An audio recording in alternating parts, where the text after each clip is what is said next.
अस्सलाम वालेकुम, क्या हाल चाल है? ठीक है, मैं भी ठीक हूँ। ज़रा खप खपा के आ रही हूँ और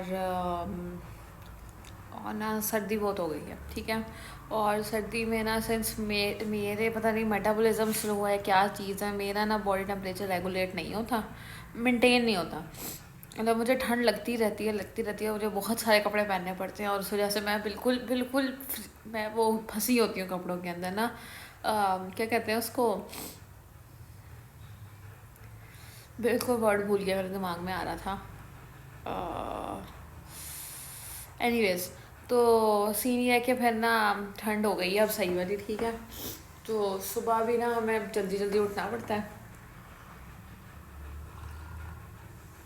जल्दी उठना पड़ता है क्योंकि अगर जिस टाइम से हम पहले उठते होते थे ना, उससे हम लेट होने लग गए हैं। ठीक है, ऑब्वियसली फिर एक तो सर्दी, बंदा वैसे ही स्लो, अच्छा ऐसे वैसे क्या पहनना है क्या नहीं पहनना, कितना कुछ पहनना है, पानी ठंडा गर्म, ये मतलब मसले। फिर नाश्ता, सर्दियों की एक बात अच्छी होती है कि इसमें ना आपको भूख कम लगती है। ठीक है, और ये मुझे फ़ायदा देगी वज़न कम करने में। ऑल दो मैंने जिम का तो बहुत बुरा हाल कर दिया है। जिम तो लिटरली मैं जाना, पता नहीं लास्ट टाइम मैं कब गई थी जिम, ऐसे ही उसके पैसे दिए जा रही हूँ। और डाइट भी खास नहीं, लेकिन मुझे उम्मीद है कि इस सर्दी में मेरा वज़न कम हो जाएगा। और तो ना अब सीन ये है कि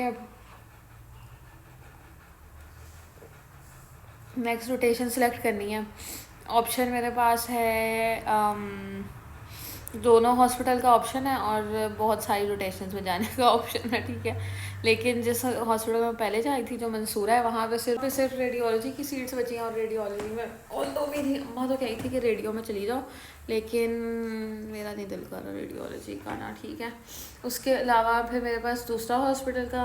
अच्छा, अब ना सीन ये हो गया कि ना अब हम मंसूरा से तंग भी आ गए हैं। मतलब बोरिंग हो गया मंसूरा, छोटी सी जगह है, उतने ही लोग, वही लोग हैं, वही काम है, सीख साख लिया जो उस हिसाब से था ना, उस हॉस्पिटल के हिसाब से। तो अब दिल नहीं कर रहा कि मज़ीद वहाँ पे रुके ना। सीम्स लाइक कि ना, और वहाँ कोई हलचल एक्साइटमेंट जैसी कोई चीज़ नहीं है। और एक स्टेबल सा हॉस्पिटल है, पता है यही है, ऐसा ही होना है, यही मरीज़ आना है, इतना ही मरीज़ आना है, ऐसे ज़्यादा कोई एमरजेंसी आनी नहीं है। तो है। और दूसरी तरफ ULTH है, यूनिवर्सिटी ऑफ लाहौर का टीचिंग हॉस्पिटल। उधर मेरे पास ऑप्शन है नेफ्रो का। कार्डियो की एक सीट बची है और वो मोस्ट प्रोबेबली मेरे से ऊपर एक बच्चा उसने उठा लेनी है।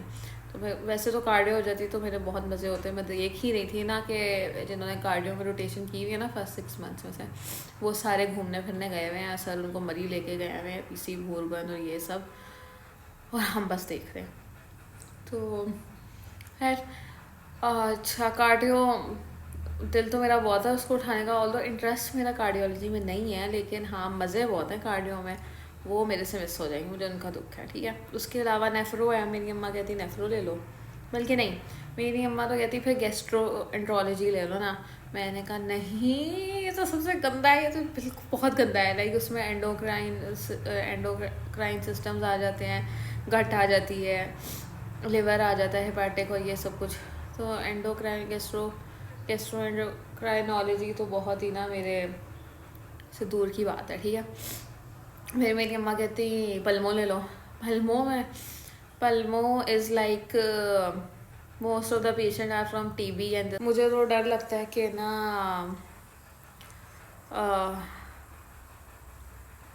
मुझे ना TB हो जाए, खुदा ना खास्ता, मेरी इम्यूनिटी कम है, ये इस तरह की चीज़ें। तो पलमों में तो मैं कभी नहीं जा सकती, और पलमों बहुत हेक्टिक हो गया वहाँ का, इतना स्वेयर हेक्टिक है कि नहीं, मैं नहीं जा सकती पलमों। एंड में मेरी अम्मा कहती नेफ्रोलॉजी मुझे पसंद नहीं है, वो भी मुझे पसंद नहीं है, वो बहुत सारी है। Nephro is a difficult to study. ठीक है, थोड़ी सी, लेकिन वो है कि थोड़ी वेली सी रोटेशन है वहाँ पे, आप सो सकते हो और अपना पढ़ सकते हो, ये वो ना, इस तरह। तो नेफ्रो नहीं, लेकिन जो मेरा अपना इंटरेस्ट बन रहा है ऑनकोलॉजी में, मुझे ऑनकोलॉजी अच्छी लग रही है थोड़ी बहुत।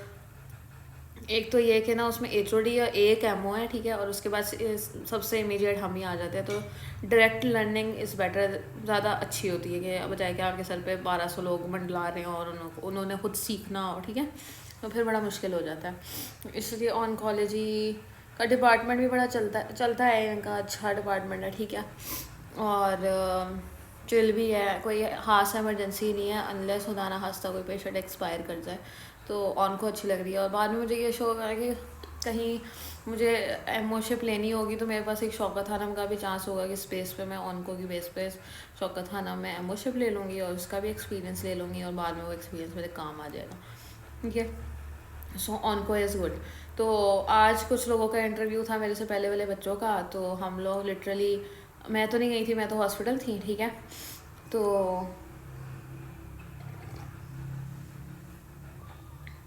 हमने कहा हुआ था एक हमारा जानने वाला बच्चा वहाँ पे गया हुआ था, हमने कहा था कि बस मैसेज करके बताई जाए कौन, नाम और रोटेशन, नाम और रोटेशन, नाम और रोटेशन है, इस तरह।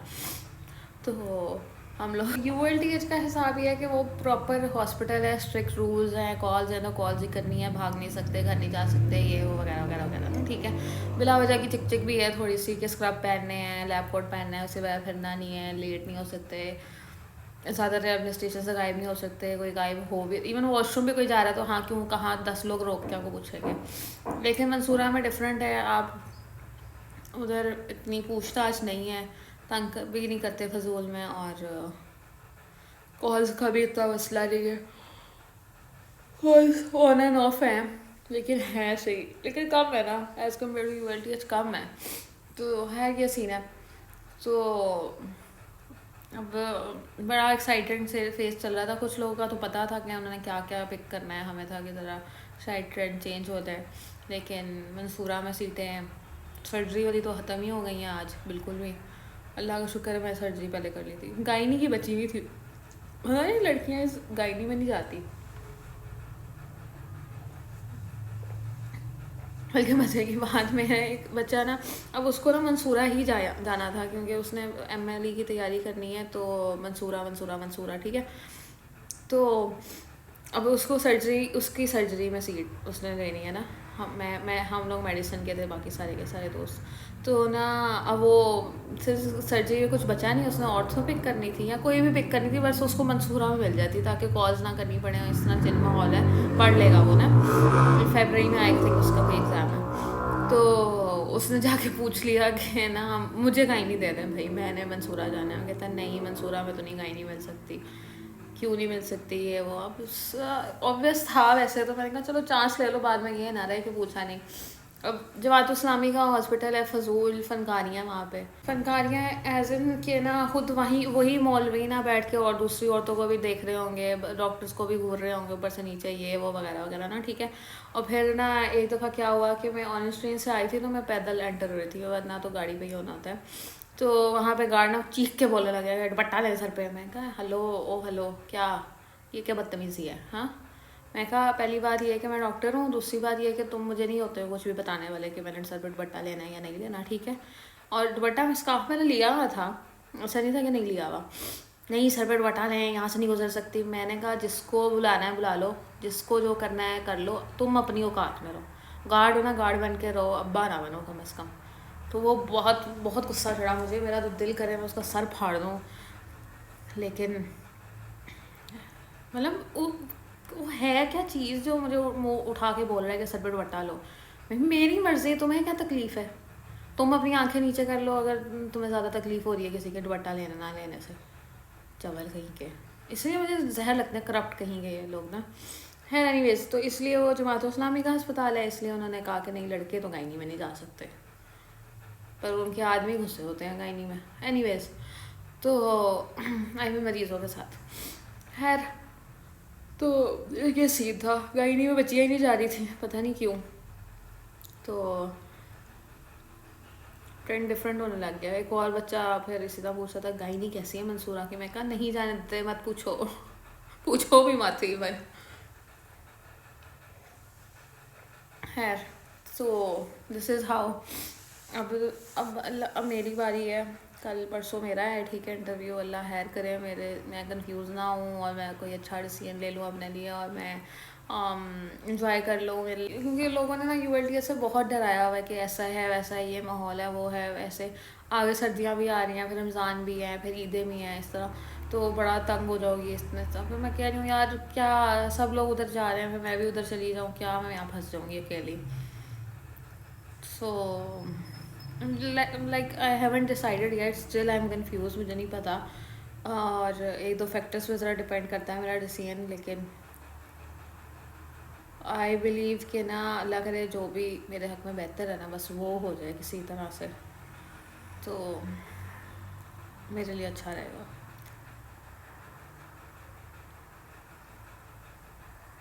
चाय ठंडी होगी मेरी तो।